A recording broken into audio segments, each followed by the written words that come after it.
नमस्कार दोस्तों, इस वीडियो में बात करेंगे वृश्चिक वालों के लिए मई 2025 महीने के मासिक राशि फल की। जानिए इस महीने ग्रहों की चाल आपके जीवन को कैसे प्रभावित करेगी। कैरियर, नौकरी, व्यापार, पढ़ाई, सेहत और शादीशुदा जिंदगी हर पहलू पर आसान भाषा में बात करेंगे। पूरा वीडियो जरूर देखें और जाने मई 2025 में क्या खास रहेगा वृश्चिक राशि के लिए। सबसे पहले समझते हैं कि मई 2025 के महीने में ग्रहों की स्थितियां कैसी रहने वाली है। राशि स्वामी मंगल देव रहेंगे नीच राशि कर्क में नवम भाव में। बुध ग्रह 6 मई तक पंचम भाव में रहेंगे मीन राशि में। उसके बाद 23 मई तक छठे भाव में मेष राशि में रहेंगे। फिर वृष राशि में प्रवेश करेंगे सप्तम भाव में। शनि देव रहेंगे मीन राशि में आपके पंचम भाव में। मई के महीने में देवगुरु बृहस्पति का महत्वपूर्ण राशि परिवर्तन होगा। बृहस्पति 13 मई तक रहेंगे आपके सप्तम भाव में वृषभ राशि में। फिर 14 मई को प्रवेश कर जाएंगे मिथुन राशि में आपके 8वें भाव में। मई के महीने में राहु केतु का भी महत्वपूर्ण राशि परिवर्तन होगा।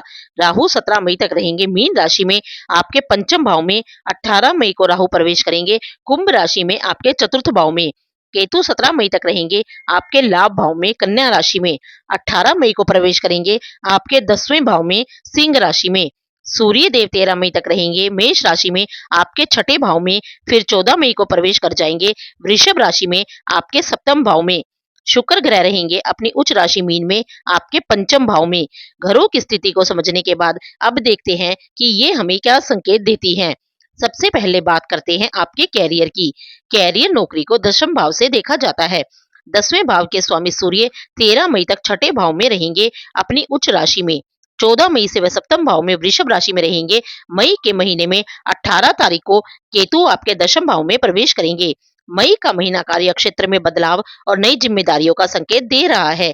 छठे भाव में सूर्य और बुध की मौजूदगी यह दर्शाती है कि आपको इस महीने पहले से ज्यादा मेहनत करनी पड़ेगी। काम का बोझ और प्रतिस्पर्धा दोनों ही बढ़ सकते हैं। आपके विरोधी या ऑफिस की राजनीति थोड़ी परेशान कर सकती है, लेकिन आपकी योजना और समझदारी आपको उनसे पार पाने में मदद करेगी। 14 मई के बाद जब सूर्य और 23 मई के बाद बुध का गोचर सप्तम भाव में होगा, तब स्थितियों में तेजी से सुधार देखने को मिलेगा। बॉस या उच्च अधिकारियों से सहयोग मिलने लगेगा और आपकी कड़ी मेहनत की सराहना भी होगी। इस दौरान प्रमोशन या किसी नई जिम्मेदारी का प्रस्ताव भी आ सकता है। जो लोग नई नौकरी की तलाश में हैं, उन्हें इंटरव्यू में सफलता मिलने की अच्छी संभावनाएं हैं। व्यापार बिजनेस की बात करें तो उसे सप्तम भाव से देखा जाता है।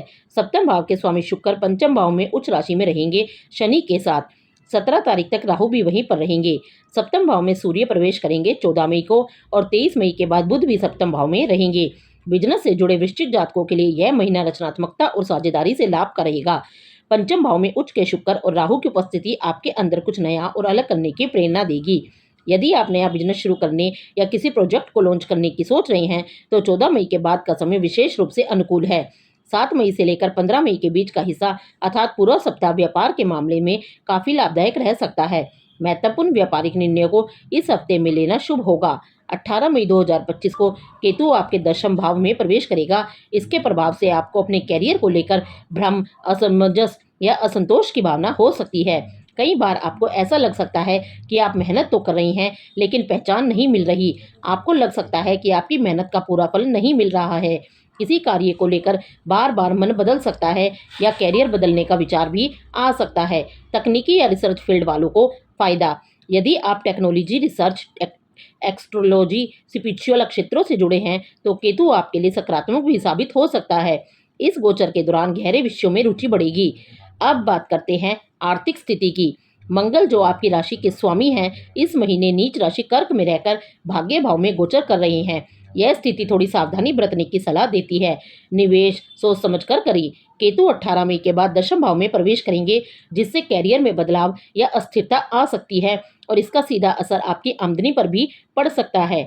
14 मई के बाद बृहस्पति अष्टम भाव में गोचर करेंगे, जो अचानक लाभ या हानि, पैतृक संपत्ति, बीमा, टैक्स, निवेश आदि से जुड़ा होता है। अष्टम भाव में गुरु का गोचर कुछ गुप्त स्रोतों में धन प्राप्ति का संकेत देता है, लेकिन साथ ही यह अनावश्यक खर्चों, टैक्स संबंधी उलझनों या अचानक आर्थिक उतार चढ़ाव का भी योग बना सकता है।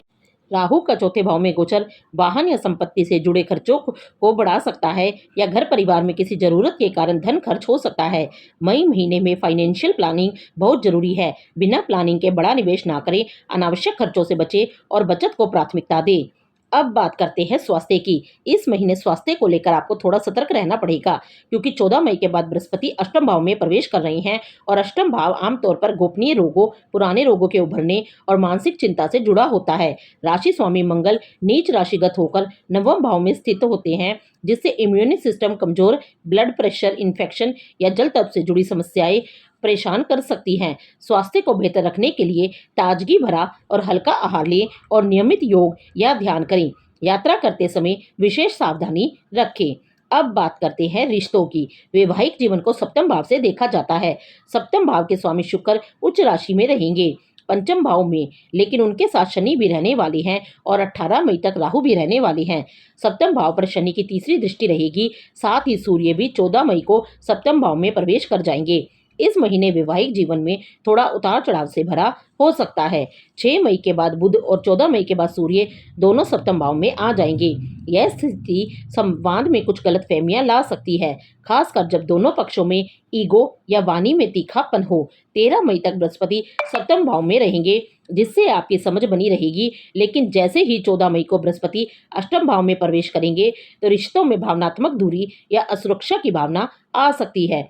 शुक्र ग्रह जो प्रेम और रिश्तों के कारक हैं, उच्च स्थिति में पंचम भाव में है, जिससे माहौल को संभालने और संबंधों में मिठास लाने की शक्ति आपको मिलेगी। यदि आप प्रयास करें तो स्थिति बेहतर बन सकती है। जीवन साथी के साथ ईमानदारी और खुलेपन से बातचीत करें। पुरानी बातों को दोहराने से बचें और साथ में समय बिताएं। अब बात करते हैं प्रेम संबंधों की। इस मामले को पंचम भाव से देखा जाता है। मई का महीना प्रेम संबंधों के लिए मिश्रित फल देने वाला रहेगा। शुक्र ग्रह जो प्रेम भाव के कारक माने जाते हैं, इस महीने उस स्थिति में पंचम भाव में रहेंगे। यह स्थिति आपके दिल की बात को सही तरीके से सामने रखने में मदद करेगी। रोमांटिक मूड, गहरे जुड़ाव और मनमोहक बातचीत के योग बनते हैं। पंचम भाव के स्वामी बृहस्पति की स्थिति महीने के पहले हिस्से में अच्छी है, लेकिन पंचम भाव में शनि का प्रभाव अच्छा नहीं कहा जाएगा। साथ ही साथ महीने के पहले हिस्से में राहु का प्रभाव भी अच्छा नहीं है। ऐसे में लव लाइफ के मामले में महीने के पहले हिस्से में परिणाम काफी अनुकूल रहेंगे। महीने का दूसरा हिस्सा तुलनात्मक रूप से कमजोर परिणाम दे सकता है। उस समय संबंधों में मर्यादा का पालन जरूरी रहेगा। अब बात करते हैं शिक्षा पक्ष की। शिक्षा पक्ष को भी पंचम भाव से ही देखा जाता है। पंचम भाव में शनि, शुक्र और राहु की उपस्थिति का असर छात्रों के लिए काफी महत्वपूर्ण रहेगा। शनि की उपस्थिति आपकी एकाग्रता को बेहतर बना सकती है, लेकिन यह मेहनत की मांग करता है। शुक्र उस स्थिति में है जिससे क्रिएटिव फील्ड, कला, डिजाइन, म्यूजिक, लिटरेचर जैसे विषयों में रुचि रखने वाले विद्यार्थियों को अच्छा प्रदर्शन करने का अवसर मिलेगा। राहु 17 मई तक पंचम भाव में रहेंगे, जिससे ध्यान भटकने, सोशल मीडिया या अन्य डिस्ट्रैक्शन में समय नष्ट होने के योग बन सकते हैं। देवगुरु बृहस्पति 13 मई तक आपके सप्तम भाव में और 14 मई के बाद आपके अष्टम भाव में रहेंगे। बृहस्पति सप्तम भाव में रहकर टीचर्स और मेंटेनेंस का पूरा सहयोग दिलाएंगे। पढ़ाई में कंसिस्टेंसी रहेगी और आप अच्छे निर्णय ले पाएंगे। 14 मई के बाद बृहस्पति का अष्टम भाव में प्रवेश छात्रों को गंभीर रिसर्च आधारित विषयों में रुचि देगा। आप सीक्रेट नॉलेज, मनोवैज्ञानिक, ज्योतिष, मेडिकल रिसर्च आदि क्षेत्रों में अधिक आकर्षित हो सकते हैं। हालांकि यह समय थोड़ा मेंटल स्ट्रेस भी दे सकता है, इसलिए अपने मन को स्थिर रखने की कोशिश करें। अब बात करते हैं विदेश यात्रा की। नवम भाव में नीच मंगल विदेशी प्रयासों को रुकावटें या देरी दे सकता है। खासकर जो लोग विदेशी शिक्षा या वीजा इंटरव्यू की तैयारी कर रहे हैं, उन्हें धैर्य रखना होगा। 12वें भाव के स्वामी शुक्र पंचम भाव में उच्च राशि में रहेंगे तथा 14 मई के बाद बृहस्पति अष्टम भाव में प्रवेश करेंगे, जहां से वह अपनी 5वीं दृष्टि से 12वें भाव को देखेंगे, जिससे रिसर्च, स्कॉलरशिप या रिस्क लेकर विदेश जाने के योग बन सकते हैं। यह समय सीक्रेट या प्रत्याशित माध्यमों से विदेश यात्रा के द्वार खोल सकता है। 18 मई के बाद राहु चतुर्थ भाव में प्रवेश करेंगे, जो आमतौर पर देश से दूर जाने की संभावनाओं को बढ़ाता है, लेकिन मानसिक संतुलन बनाना आपकी प्राथमिकता होनी चाहिए। अब बात करते हैं मई के महीने के विशेष उपायों की। हर मंगलवार को हनुमान जी की पूजा करें। मंगल नीच राशि में नवम भाव में स्थित है, जिससे भाग्य का साथ कमजोर हो सकता है। हनुमान चालीसा का पाठ करें और हनुमान मंदिर में जाकर लाल फूल व सिंदूर चढ़ाएं। हर रोज ओम ब्रीम बृहस्पति नमः मंत्र जपे। बृहस्पति का गोचर 14 मई से अष्टम भाव में होगा, जिससे मानसिक उलझन या निर्णय में भ्रम की स्थिति बन सकती है। शनिवार को काले तिल और सरसों के तेल का दान करें। अगर आपको ये वीडियो अच्छी लगी हो तो इस वीडियो को लाइक, शेयर एंड चैनल को सब्सक्राइब जरूर कीजिएगा।